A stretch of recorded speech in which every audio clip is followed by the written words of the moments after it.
Well, I'm here walking once again for another episode of Walking Thoughts. And this is just something fun that I've been doing lately as I've been getting a little exercise. Today, I have meetings at work and I'm in between meetings, so I thought I would go ahead and before my really long set of meetings later on today, thought it would be very good and healthy for me to get out in the sunshine. It's a little chilly today, about 50 degrees, but very sunny, beautiful outside. I could not live with myself if I didn't at least go outside for a little bit. Today I'll probably be recording two separate episodes. Not that you care when I um, record them or anything like that, but I have two separate things that I'd like to talk about. And one of the first thing is I wanted to talk a little bit about context. And I know that when people hear that word, especially when talking about scripture, they tend to start to, fluff their pillow and get ready to fall asleep. But I really wanted to emphasize today, because I thought of an illustration that helped us to kind of interact with the idea of context and how important it is.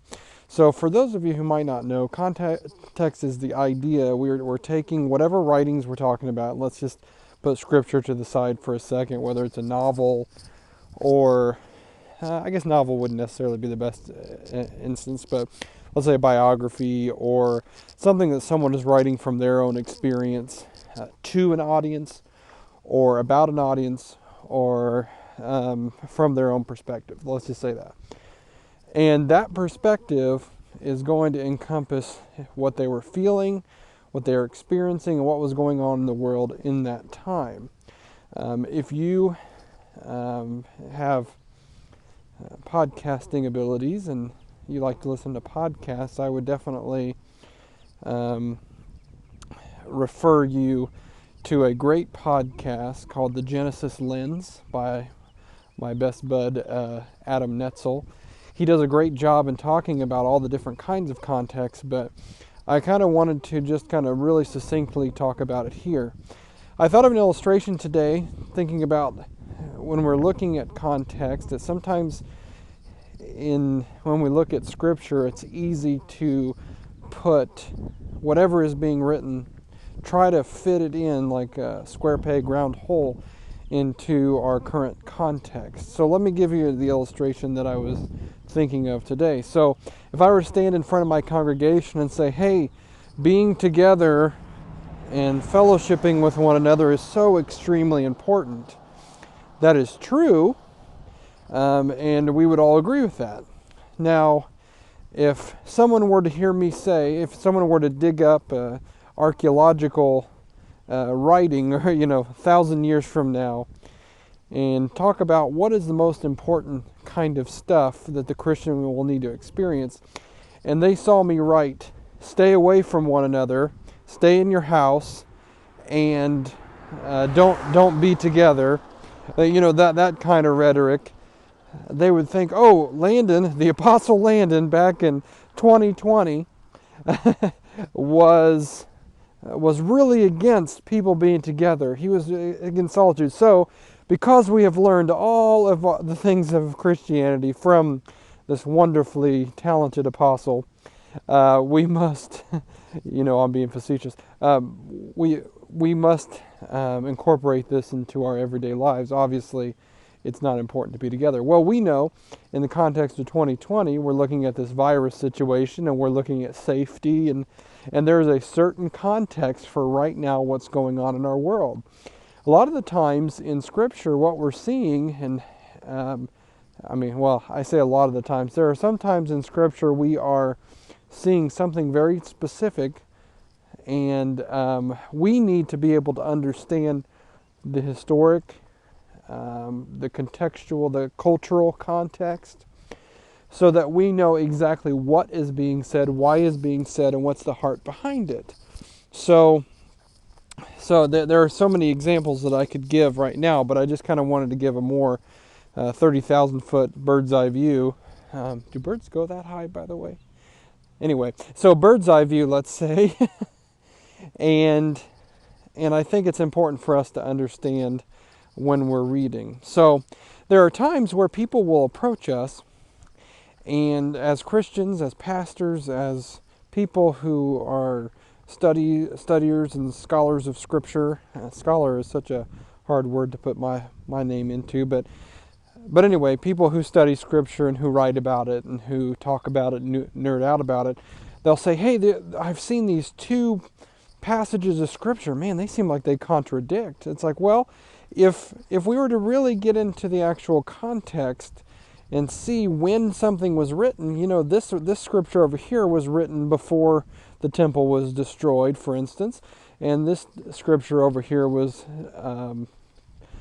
talking about a time period in which after the temple was destroyed. So they're in two different worlds talking about two different subjects entirely, and we just kind of equate them as completely one particular instance. Another time, another thing, the reason this is very, very important to understand is a lot of the times we will take Scripture, we'll knit it on a pillow, or we'll frame it and put it as an inspirational saying on our mantles, or in our houses. And sometimes they can be really inspiring, and you think, wow, that's pretty amazing. I love hearing what Paul has to say, or whoever the writer might have been, James or something. And we take it as kind of a warm fuzzy sometimes, depending on what the saying or Scripture is. But it could be, in certain contexts, that we're taking it out of context, even though it really speaks to us.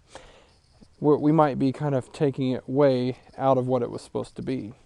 Let me give you some examples of that. Sometimes when we go to weddings, for instance, we read the love chapter. Love is patient, love is kind. And we get really a lot of warm fuzzies from that, don't we?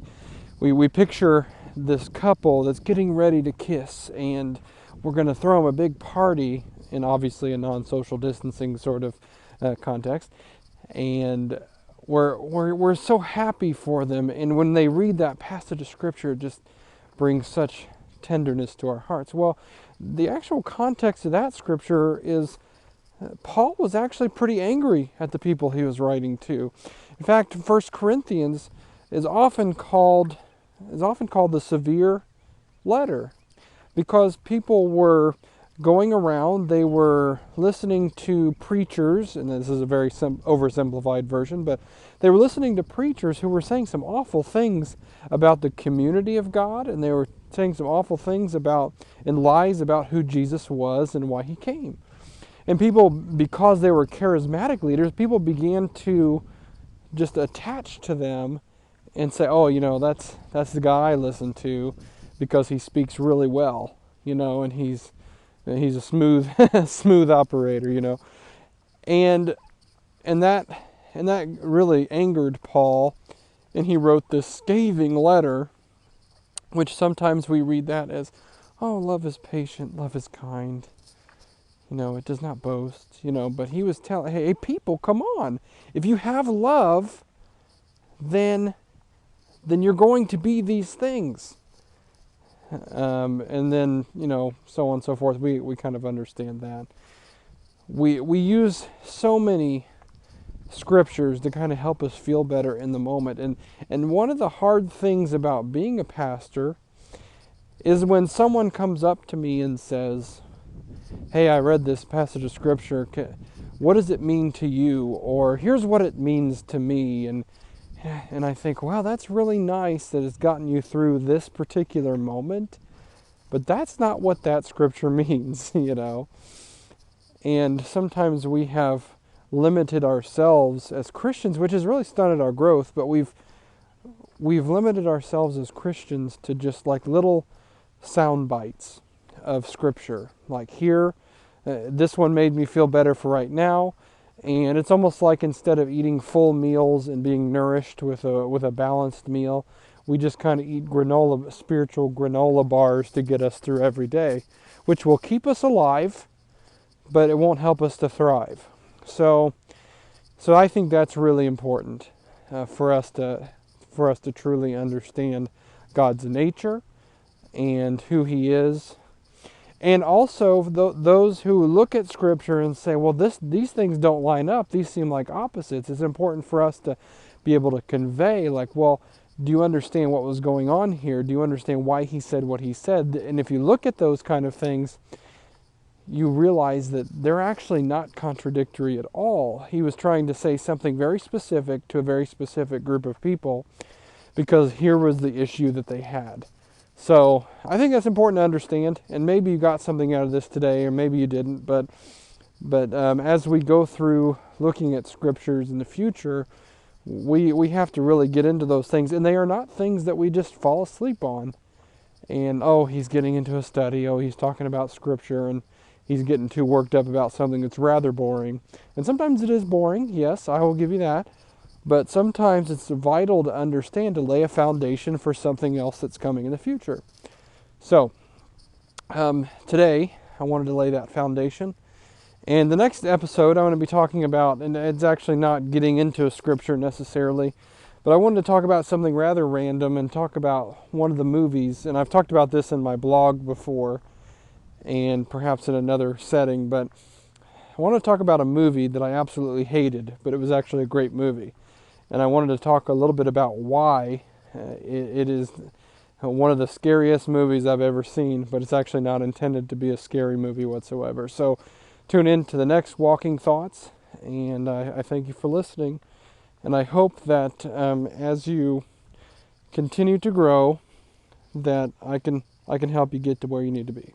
Thanks.